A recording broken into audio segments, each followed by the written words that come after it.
he began to shout, Jesus, Son of David, have mercy on me.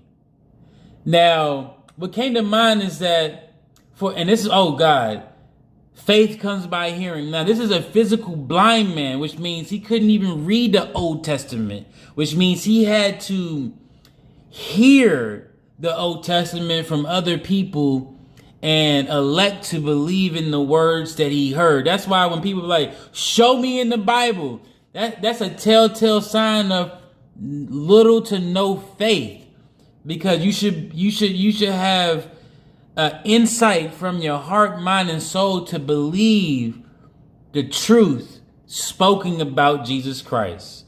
But God has grace and mercy, so he will, direct you to the word. But blesses those that who believe based on what they hear.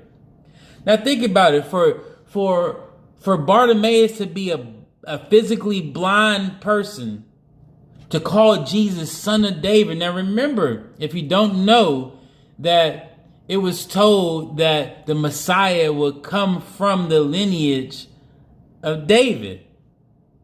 So by Bartimaeus calling out to Jesus by the name Son of David, what he's saying is, I believe you are the Messiah.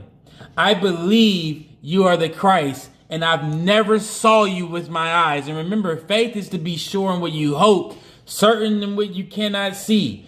And so this is a message of faith. This is someone who's physically blind.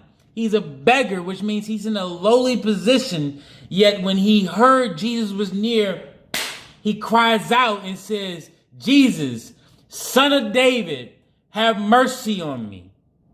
Now, immediately after this, it says, many rebuked him and told him to be quiet, right? Now think about this. The people that are rebuking him are those that are already following Jesus, including his disciples. Oh God. And these are people who had sight. These are people who could physically see Jesus because they were following him. They were walking with him. They were physically seeing his miracles. And yet many of these people refuse to acknowledge him as being the Messiah, refuse to acknowledge him as being the Son of David, even though they saw him in the flesh. They saw the miracles that he was doing on earth as it is in heaven.